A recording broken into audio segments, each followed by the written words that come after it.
All right, welcome in. It is time for Total Bases. Tokyo Brandon, I said after Thursday when I got that improbable walk-off ultimate Grand Slam winner on the Twins that I wasn't going to complain about bad luck for a while. So you know what? I, I'm not even going to bring it up. I'm not going to bring up the fact that the Pirates had a 7-5 lead or that Nick Gonzalez threw a ball away that I think at age 40, I still make that play in my sleep, probably 10 times out of 10. So since I'm not going to bring any of that up, I've got nothing to talk about. My only play was the Pirates yesterday, and it lost. I hope your Friday went better than mine. It did not, because I was on the same game as you. God. So I lost the Pirates. And actually, Foster Griffin looked awful as well. As so did a lot of good pitchers looked pretty bad yesterday. I backed Foster Griffin. I lost that. So I went 0-2 in MLB yesterday. But I won the KBO tonight. I had Kiwoom's team total in the first five, and the 1.5 is ridiculous.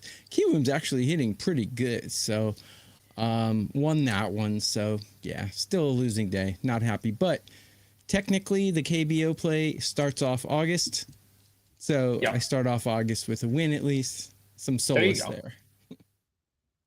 Yeah, that was just and I'm not satanic, by the way. Everyone's saying I'm satanic. I went to a Buddhist temple yesterday to pray for a good August. So if I'm satanic, then so be it. Check out my X, though. I put pictures of the temple up there, so that's proof. Yeah, I think people confuse. I think you were just talking about your overall aura yesterday was a death metal vibe. And today you look like you're ready to go on a safari. So, you know, it's the many looks of Tokyo Brandon. The many looks of me, yes. No rest for the wicked. Tokyo Brandon, we'll get right into it. Like I said, we'll put yesterday behind us. Like my only play was the Pirates. Sorry if you jumped on the 5%er. I feel like going into the 8th inning up 7-5, it felt pretty good about it. Even with Skeens having a bad start, but it wasn't to be. So we're back at it today. We're going to kick things off here with Yankees Cubs. You can find this game on national TV tonight in the States on Fox. TB, I rolled up in my Scranton Wilkes-Barre hat for two reasons. One, I still haven't got a haircut, so it's hats for till further notice. And two, this is the AAA affiliate of the Yankees, and when I pulled up the lineups yesterday, that looked like a AAA lineup for the Yankees. I talked about it on the show that I thought it was going to be, it's been pretty bad of late ever since Cody Bellinger got hurt. But that was the worst one I think they've put out yet. I was going to throw shade at Ahmed Rosario hitting in the 3-hole, and he hit one 450. He hit a 450-foot home run. That was the sort of the big hit of the game. That being said, it wasn't the offense that got it done yesterday for the Yankees. They still did not look good offensively. They were just fortunate that the Cubs couldn't do anything against Will Warren. So low-scoring game, as we kind of talked about and expected it to be on the show. And the projections say it should be lower scoring or as the similar game today, because you got the wind blowing in and you've got Max Fried on the mound for the Yankees. How do you look? Like, it's Max Fried, but it's a bad lineup. And I'm really having trouble with this game. So talk to me, Yankees Cubs. Well, normally the only way the Yankees can win a game right now is to keep the score low, right? Wouldn't you agree with that? I mean, yesterday's 2-0. Pretty much the only way they could win, right? With that lineup. So yeah.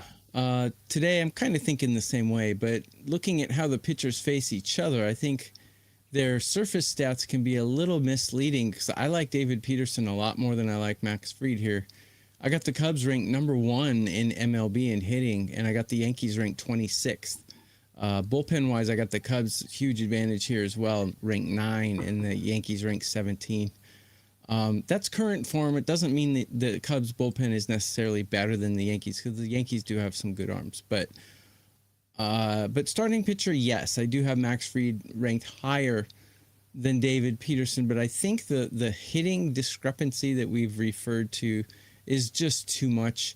I think Max Fried is enough to keep it close in the first 5, but his numbers against these Cubs are not great. I mean, they're okay, But Peterson's numbers against these Yankee batters are really good. A 560 OPS and 65 at-bats against. I realize his ERA, his surface stats are not very good, but I have a feeling he can keep this game close enough in the fifth. When Max Fried goes out, I think the Cubs will take the game over. That's how I see this. I think the Cubs bounce back, and that would be the only way I would go. Look at Max Fried's last few outings. It's rare that he finishes 6 innings these days. I don't know if he's still lingering from an injury or something, but he's not going deep into games. And I think once he comes out, it's going to be a real liability for the Yankees. This is how I see this one shaking out. Yeah, so he did recently come back from injury. I will say that this is, so someone in the chat asked if the wind was blowing out. I do see some wind blowing out. I wish we had Brian here because he would tell you like the exact miles per hour and what the extent of the wind is. I'm sorry, wind blowing in. That's what I meant to say, wind blowing in. It looks like there is going to be some wind in today. I think the 6.5 total would suggest that that's probably the case as well. Though I also think the 6.5 total has something to do with the fact that you've got Max Fried on the mound for the Yankees, who's the perception is he's the ace, or he's one of the, he's one of the, at full strength, if he's fully healthy, he's the ace of that staff. And then, of course, I think the books are seeing what I'm seeing. I mean, that Yankee lineup the last couple of days, which is going to be the same thing today, on paper is really bad. Like that is you can't have, I mean, it's 2026. We can't have Ahmed Rosario hitting third. And then you look at the bottom of that order, it's all like 600 OPS guys. Yep. And then even yesterday in the Yankee win, 2 runs on 4 hits. Like they were just fortunate enough that 2 of those hits, Spencer Jones and Rosario, both left the yard. Go back to the day before, they didn't score a run in regulation against the White Sox. They scored 1 run, and it was in the 10th inning once they had the ghost runner. So it is really hard to ask for runs from the Yankees right now. But then you bring up like David Peterson. Yeah, he's had a good run against them when he was part of the Mets. Remember, Yankees Mets is always kind of a big deal. I feel like he probably is, would get up for that game during his career. But like Peterson is an odd case because, of course, he gets traded mid-season. Was having a terrible year for the Mets. He was on pace to have one of the worst sort of seasons he's had in recent seasons in his career. And then he shows up to the Cubs, gives up 10 runs in a start against the Cardinals, 10 runs in 3 2/3. But since that game, he's been really good.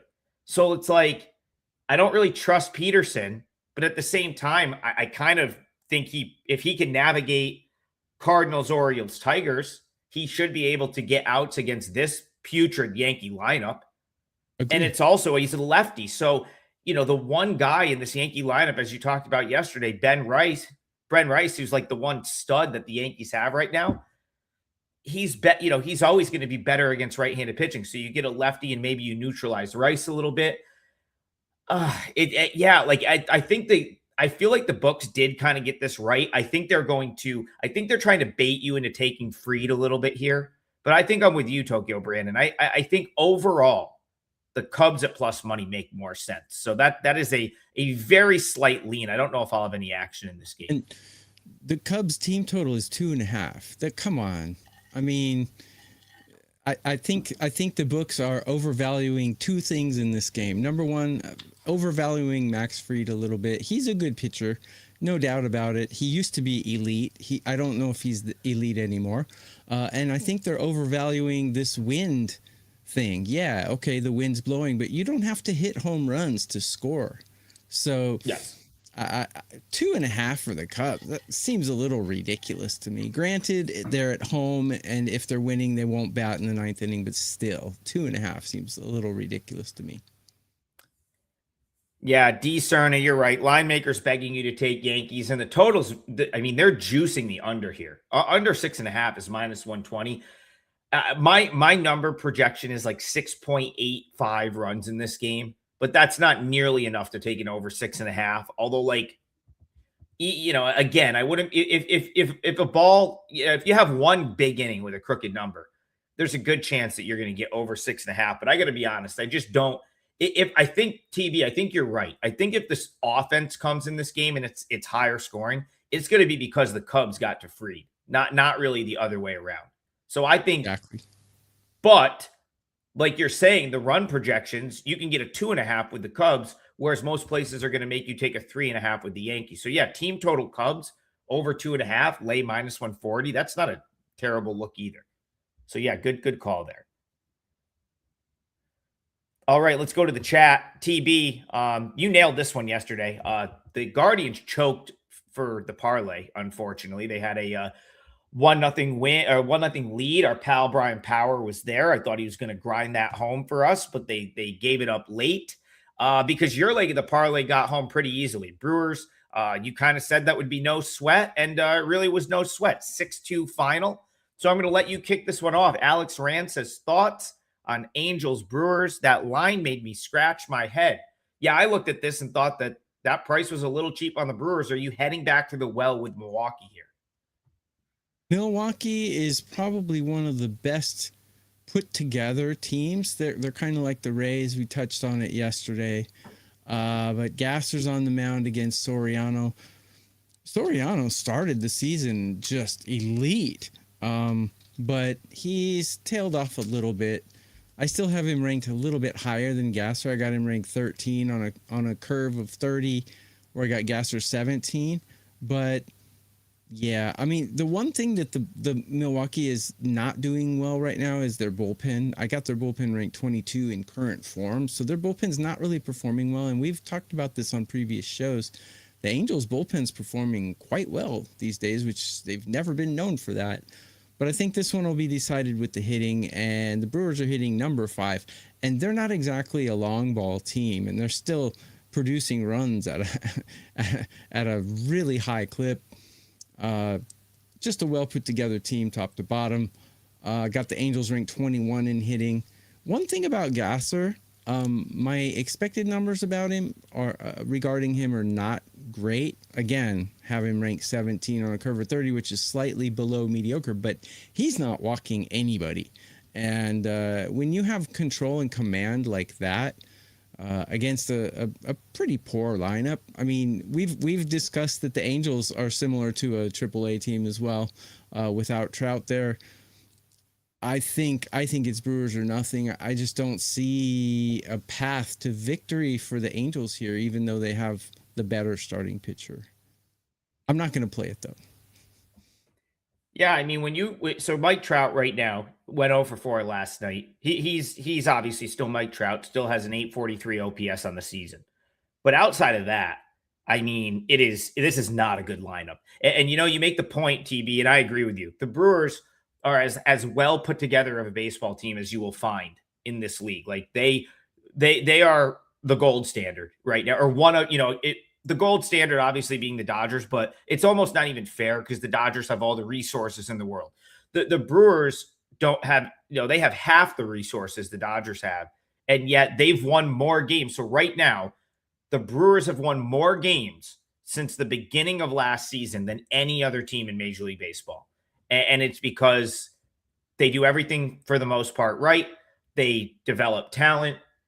It's a great roster top to bottom. Then you get into the game, they get on base. They got guys that have team speed, right? Like Terrain gets on, he's stealing, like they hit behind the runner. They're just an elite baseball team. And the funny thing is, they're playing right now the team that's arguably the worst put together team in Major League Baseball. I don't know that you'll find a worse put together team than the Los Angeles Angels. Just from and yes, they've had some bullpen arms kind of come out of the woodwork and make them at least tolerable for a little bit, but they're 42-68. This lineup is complete train wreck, just atrocious lineup. The pitching, like the Angels haven't had collectively good pitching in over a decade. One of the worst when it comes to development pitching, putting together a rotation.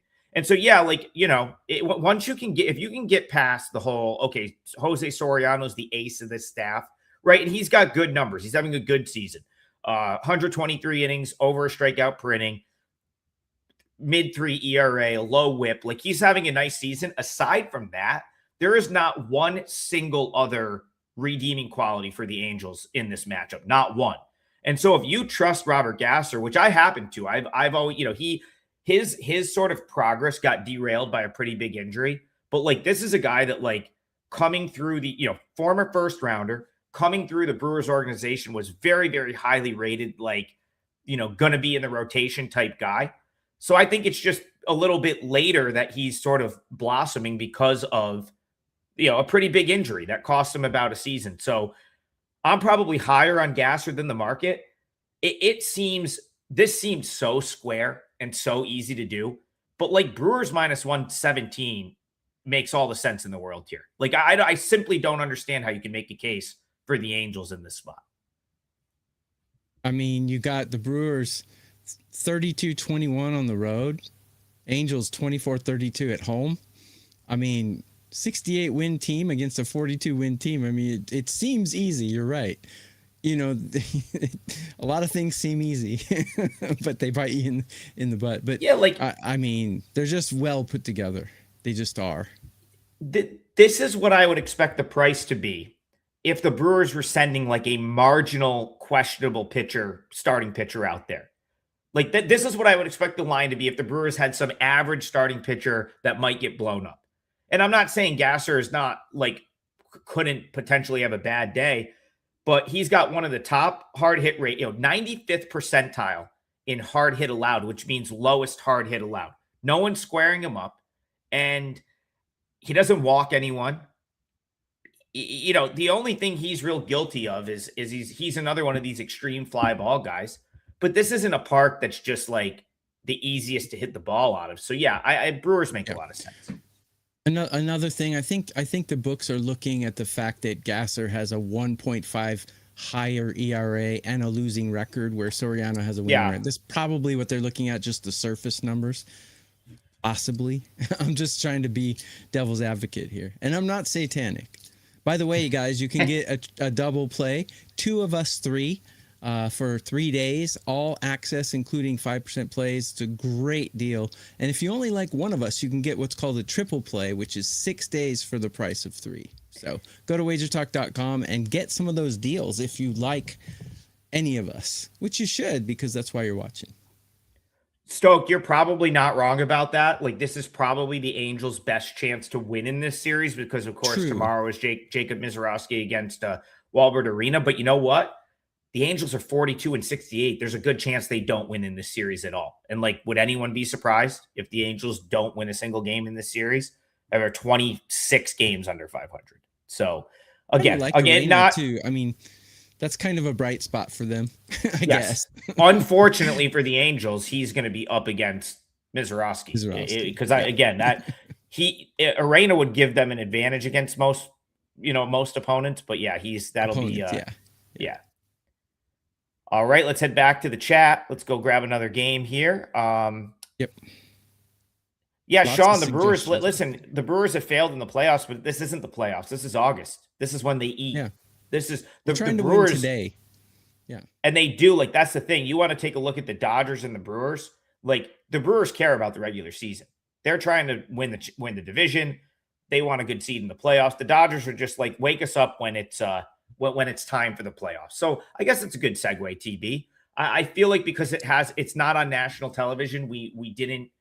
Yeah, the Dodgers Red Sox kind of fell through the cracks yesterday on yesterday's show, and I do feel like we can't have a Red Sox Dodgers series without giving it a little love at some point. So let's head out west. This is a night game. This will be one of the late games tonight. Good rally from the Red Sox last night. They came from behind and ended up winning convincingly. They've maintained being hot. After that 15-game winning streak, I thought we might see the Red Sox fall off a little bit. They've played pretty good ball since then.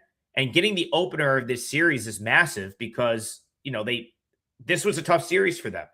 And now they know they have to face Yamamoto tonight. So kind of a huge win for the Red Sox, getting it done 9-4, the big 7-run or the big 5-run 7th inning. But now they get the Dodgers ace, Peyton Tolley, Yamamoto for the Dodgers. How do you see this one? Yeah, the Red Sox have played pretty good. I'm actually surprised because I thought they were just going to kind of, you know, crawl away and die, but they did not, and they're playing some pretty inspirational baseball right now. Looking at their bullpen, their bullpen's ranked number 2 according to my numbers in the MLB. Hitting is top 10, and Peyton Tolly's looked pretty good. No real sample size for head-to-head numbers here regarding the starting pitchers. Just too small sample size to make anything of it. But in his last 4 starts, he's only given up 7 runs in 4 starts. Pretty good. So no complaints there. Dodgers, on the other hand, hitting top 10 as well. So we got 2 top 10 hitting teams in current form. But Yamamoto is just a star. Surprisingly, though, his stats are much better on the road than they are at home, which is kind of odd. You don't really expect that because I don't think LA media market is really that much pressure, like a pressure cooker like it is in New York City.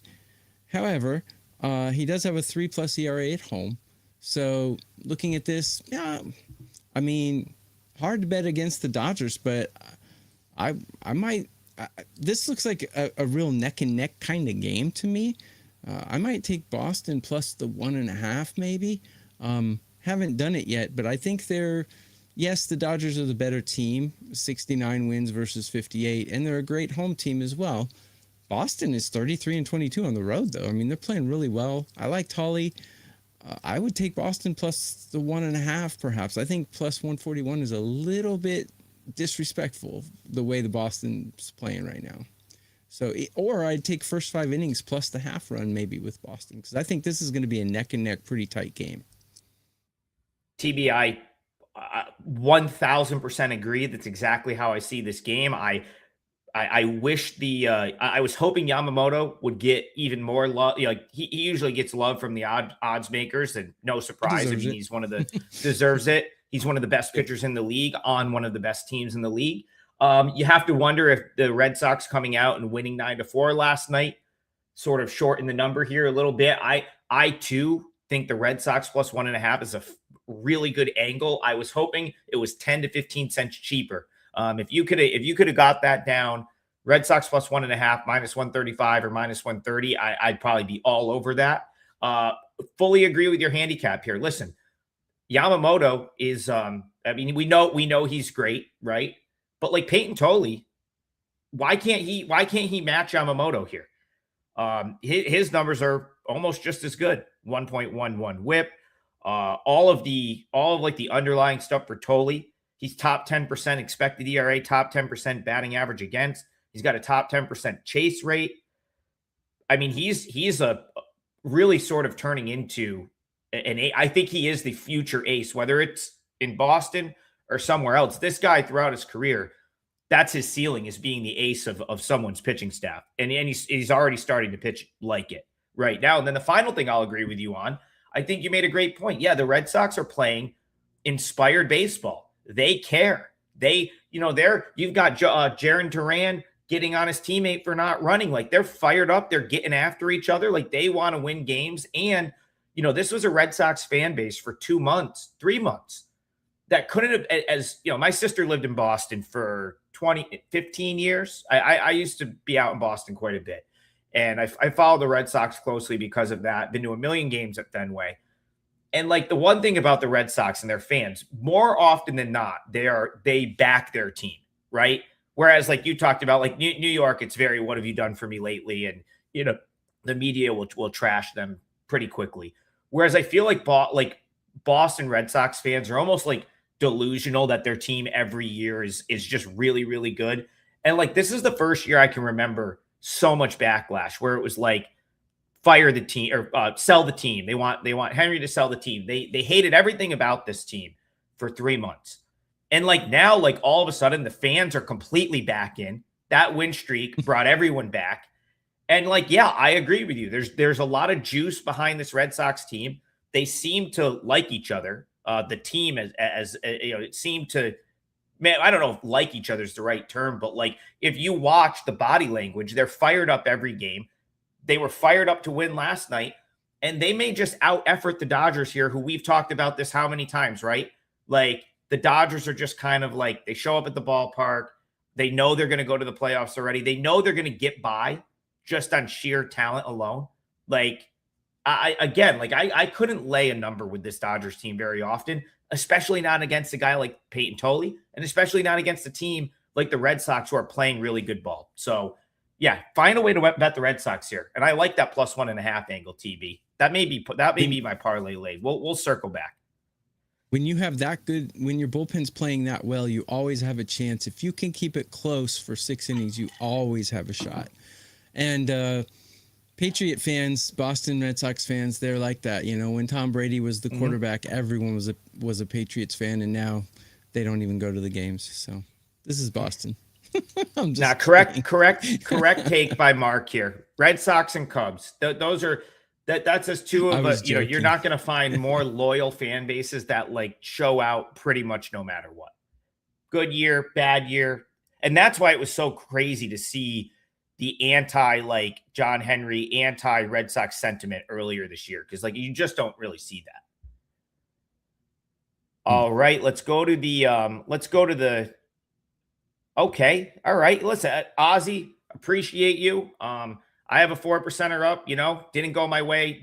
My play didn't go my way last night, but I feel like we're going to get it back today. TB, I feel like every day you and I switch spots, jockeying for position. Although I think we're both chasing Ski now. I believe his 5% WNBA won last night, but props to him. We're going to continue to root for him. Loved seeing like 2 people message me and they were like, I bought Ski's WNBA play and it won. I was like, yeah, there you go. So hopefully that was my contribution yesterday, since my MLB play was not a good contribution yesterday. But I do have a 4% play up, and you can get that and whatever Tokyo Brandon has for sale and whatever Brian has for sale on the double play package. It's 2 of the 3 people on the show, and you get it at a pretty big discount. So check that out on both of our pages, and let's get back to games. Freebird, coming to you.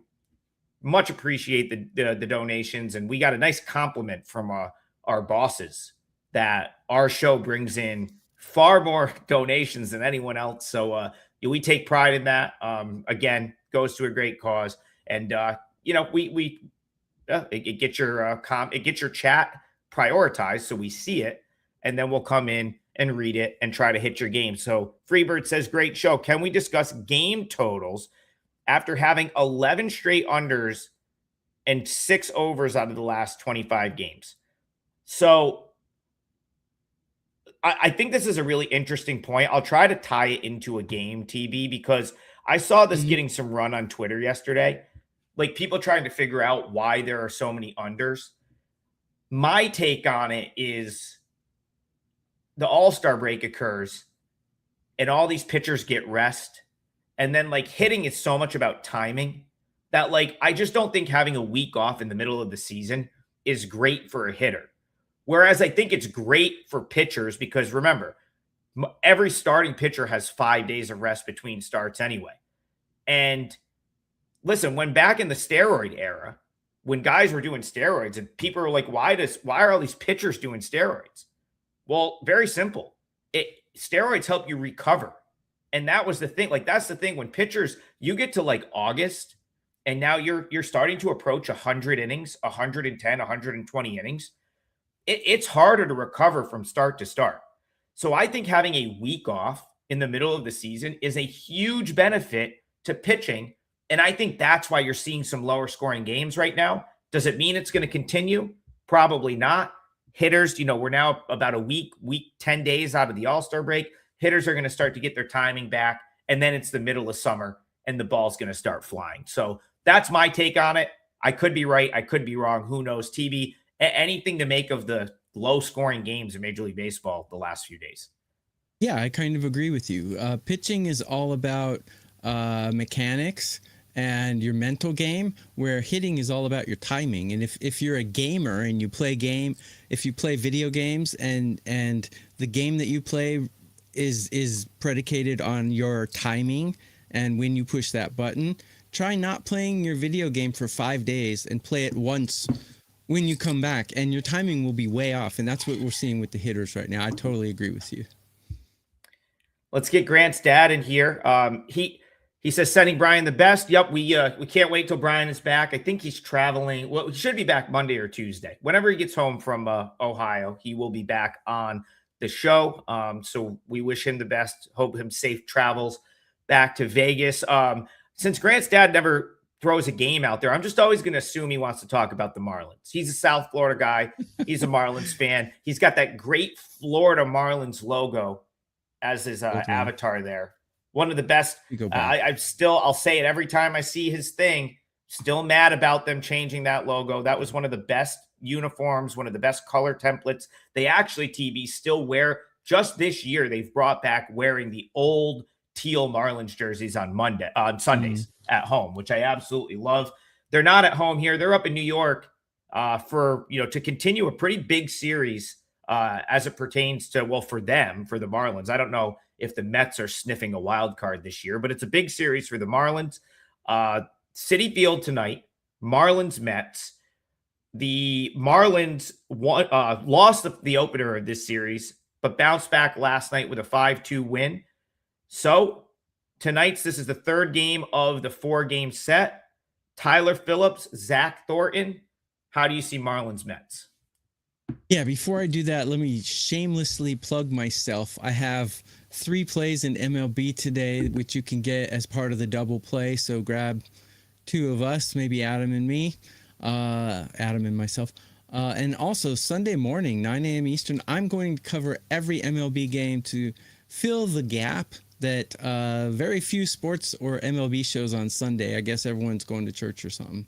But I'm Buddhist, so there's no church on Sunday. So I'll cover the games for you, 9 a.m. Eastern on my YouTube channel. So check that out. Shameless plug is finished. Let's get on to this game. I think the Mets will bounce back here. I'm all for the Mets today. I know that they looked very bad earlier. No Soto. Seems kind of ouch. But their lineup's actually still producing, at least at a mediocre level, where Miami is way below mediocre, according to my numbers. The Mets bullpen is performing really well, despite taking on the Yankee trash arms that they took from them last year. Those trash arms are performing a lot better with the Mets than they were with the Yankees. So, including Nuke Weaver. He's pitching pretty well, actually. So this bullpen, pretty good. I got Miami's bullpen ranked 21, and I like Thornton better than Phillips. Phillips has a nice ERA, but his expected numbers not so good, and his whip is a little bit up there. Not a huge sample size for either one of these pitchers, so a little bit of an X factor there, but I like Thornton better than Phillips from what I've seen. So it would be Mets or nothing for me. I just hope they can scrape in a few runs because it looks like it's going to be a low-scoring game as well. Yeah, I'm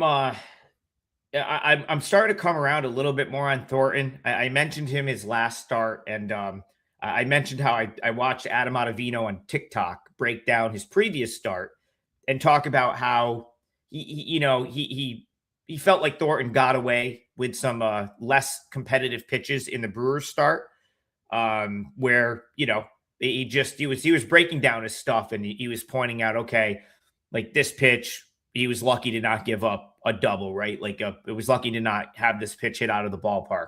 Yeah, that's actually something I think is pretty cool. Every morning on TikTok, Adam Ottavino, former big league reliever, goes live and really detailed breaks down pitchers from the night before. And I watched him do Thornton, and I was like very impressed with the things he pointed out, because remember, he was breaking down a start where Zach Thornton threw 6 shutout innings against the Brewers.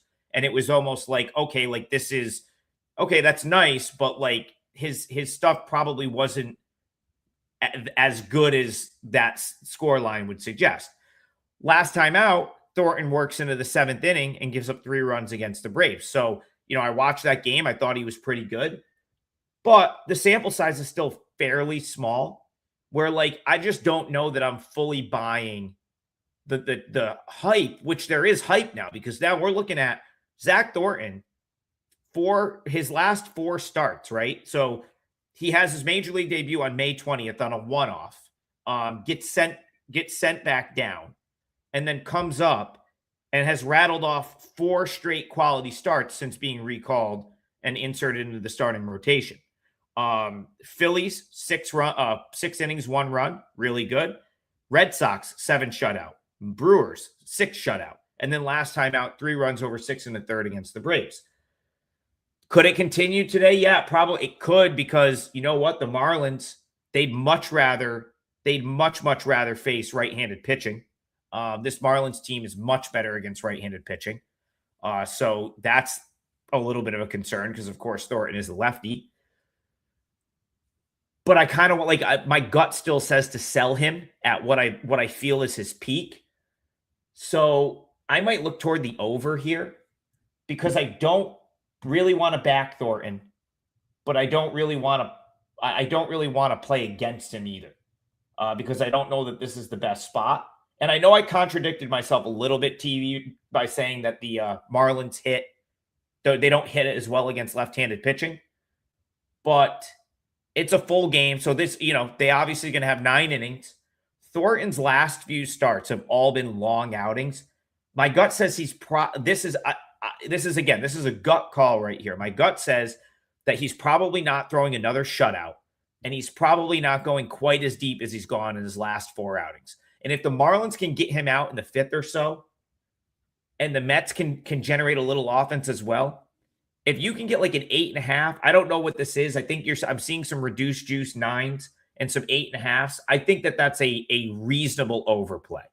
And so that's, again, I don't have a great handicap for this one, but I think I land on the over if forced.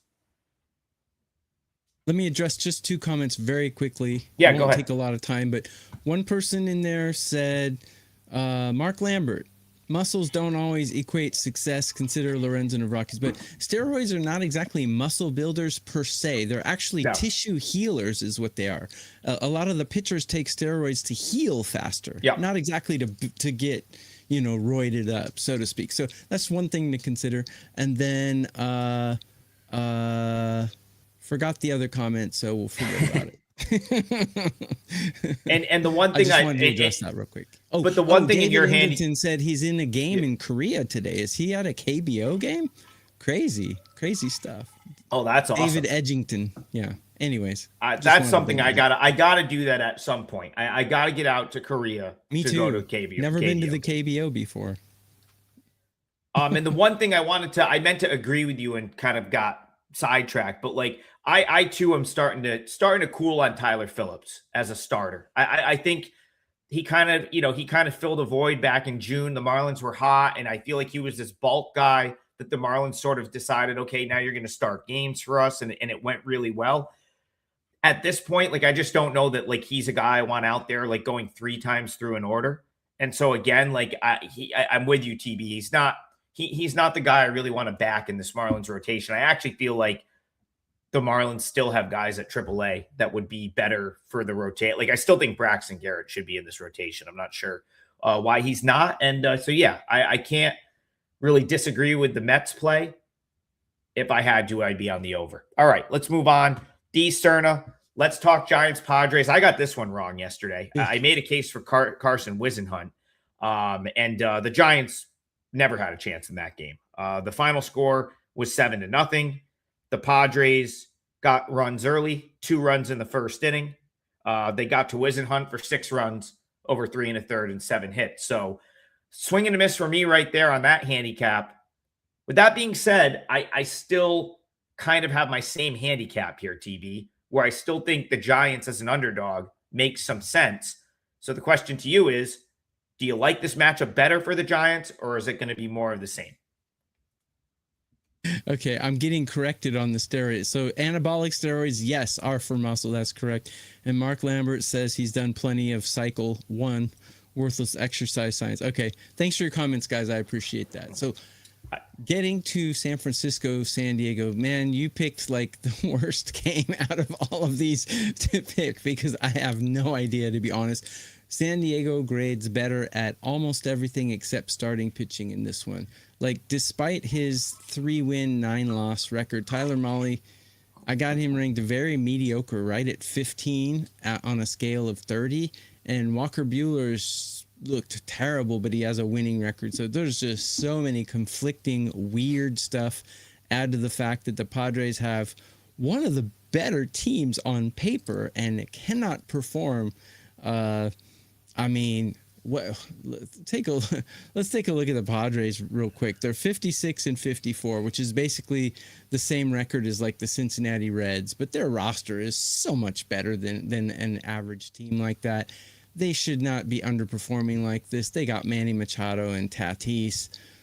My numbers say San Diego should win, but there's no way I am backing Walker Buehler. And there's no way I'm betting a San Diego Padres game. So that's my take on that. San Diego should win, though. Yeah, I like, again, I'll just come out and say it. I liked how this set up last night more for the Giants. They got crushed. If I knew Tyler Mahle was going to throw the ball the way he's thrown it the last few starts, like sort of since he came, I think he was, I got to remember off the top of my head, I believe he had an injury that cost him about a month. So yeah, he was out for about a month. Had a couple of like shaky outings since he's come back, but the last 3 starts for him have looked really good. Now I look at that, like I got to try to figure out how much I buy what I'm seeing over the last 3 starts, because if I knew I was going to get the Tyler Mahle that showed up against the Brewers last time out, or against the Rockies where he threw 7 innings of 1-run ball, then I'd be very much inclined to take a shot with the Giants here, because I too, Tokyo Brandon, am not a huge Walker Buehler guy. And I keep flip-flopping my opinion on this Padres team, whether it's like team that like hasn't played their best ball yet and has played well under their potential, or team that just simply isn't very good. And I don't know, man. We're in August now, and my gut tells me this team's just not that good. Outside of like having a couple of superstars, like, Tatis is playing better. He's got his OPS up to 759. Ty France, like, how long is Ty France gonna? I mean, maybe he's just having a career year. He's been their best player, but like, is it, can we finally just say like Xander Bogaerts like sucks this season? Like it's just not happening. He's down at the bottom of the order. He's not really done much.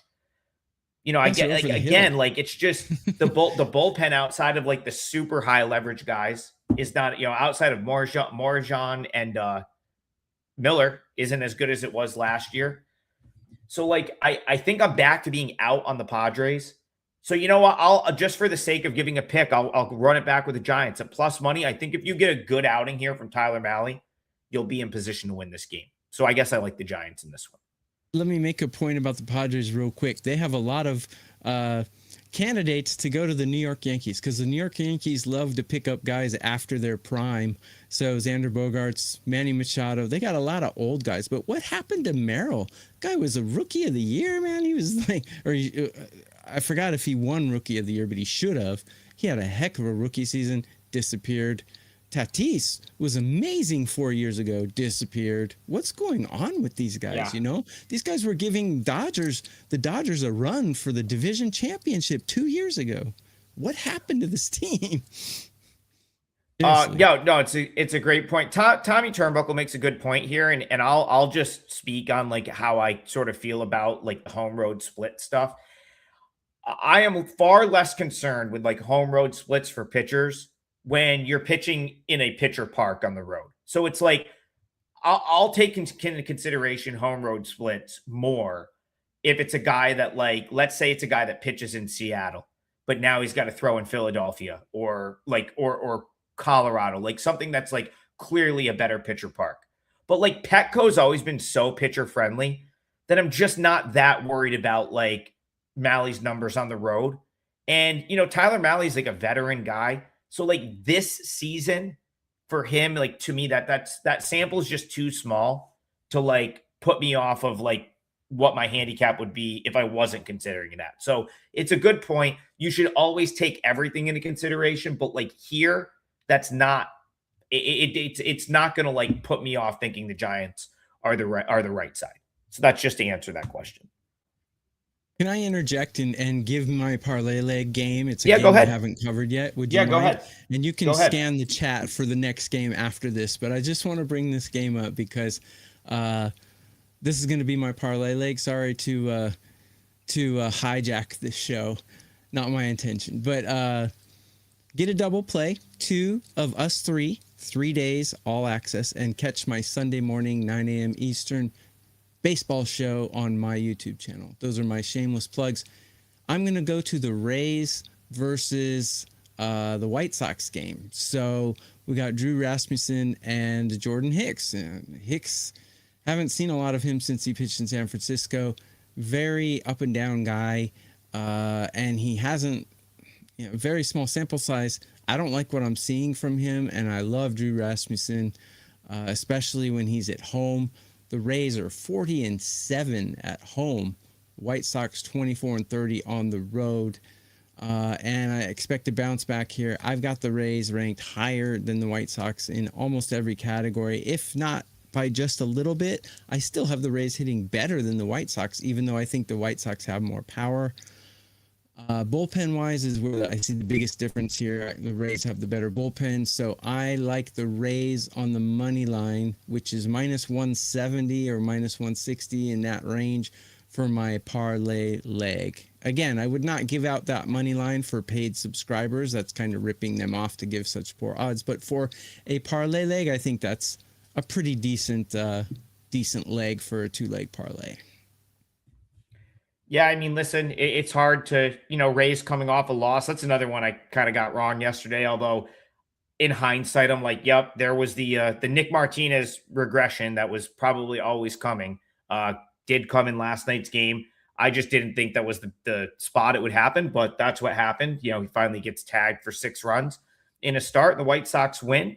White Sox have some nice momentum right now, but like TB, I do agree with you here. I think this is the spot where I think maybe the luck runs out a little bit. They're going to go. It looks like Jordan Hicks, probably an opener here. It looks like they're going to start with Jordan Hicks, and then I think it's probably Noah Schultz after him. Which is even worse than Hicks, in my opinion. Yeah, Hicks hasn't gone 3 innings so far. No, that's a true. The White Sox have done the opener, so that's a true. Oh, yeah. Flopman's going to the game. He says, I'm going. Oh, nice. One on. I'm sorry. He's not. He says, I'm going -1 on Tampa. Sorry. I thought you meant you were going to the Trop. We had someone at the Trop the other day, but that was in the chat. Yeah. So Schultz is a guy that like I've definitely been more willing to fade him since he's got to the big leagues. I felt like he was very, very hyped coming through the minors, and he has not lived up to at least the lofty expectations that the White Sox and many people had for him since getting to the big league level. Now he's on the road against a Rays team that has the best record in baseball at home by a wide margin. It's not even close. So yeah, Rasmussen last time out, seven innings of 1-run ball, 9 strikeouts against the Guardians. I mean, it's hard to poke holes in anything he's done for years. Like he's just been like so consistently good for like half of a decade at this point. So TB, I have no argument here. It would be raise or pass for me as well in this one. Price would put me off, but yeah, I mean, if you're just trying to pick a winner and put it in a 2-teamer, the Rays do make some sense bouncing back after last night's loss. Let me just see. As our chat said, as Flopman said, -1 would be a good play because you could chop about 40 cents off the price, and you don't lose if your team wins, even if they win by 1. Good suggestion. We have the smartest audience and the most generous audience of all Wager Talk shows, and headquarters is constantly praising us for how wonderful our audience and show is, even though they don't watch it. So cool.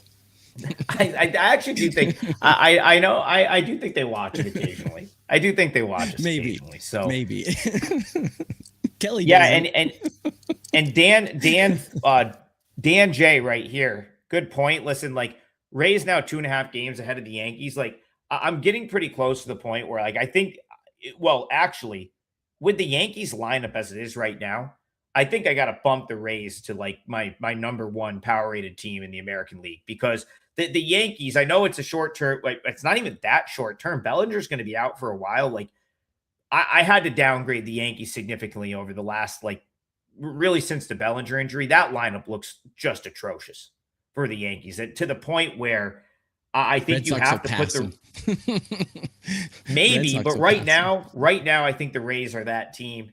And I still, as you know, I still think the White Sox have some regression coming. Like we talked about it yesterday. I think I would sell the White Sox as like the team to make the playoffs, even though I was sort of pro White Sox coming into the season.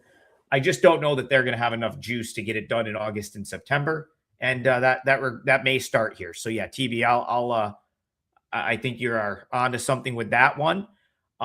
We actually did our 6 games already. So I am going to go back to that Red Sox game that we talked about. And I'm going to take that +1.5, because if we're just going to throw a 2-teamer in here, I think you can pair those two together. Listen, I think Rays are a good bet on their own. I think if the Dodgers took a little bit more money, the Red Sox +1.5 could be a play on its own. But as of right now, I can't really justify betting that straight at +1.5, -145.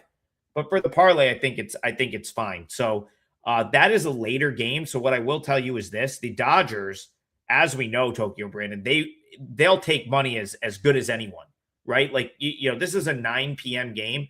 You may see Dodgers money roll in throughout the day if someone quote unquote sharp decides they like the Dodgers. So this is what I'll have my eye on. If this price gets better, like even by 10 cents or so, I think I'll have to strongly consider the Red Sox +1.5 as an option.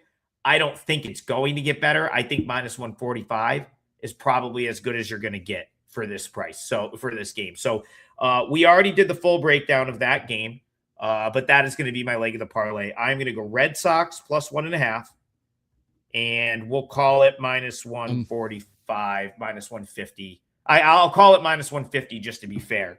But I think if you shop around, you can still get that in the 140s. We need to cover one more game. We got a super chat from Alex Rand, and he wants to know if the Guardians -160 is a ridiculous price or not. So 1 minute to cover this, and then we will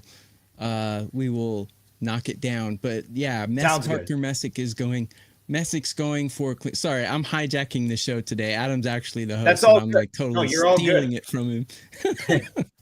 Not my intention, but we're good. Adam and I get along great. So, Parker Messick is starting, which is why this number is what it is. But I don't think this number is warranted, even with Parker Messick on the mound. Drake is not a horrible pitcher, just not a lot of sample size.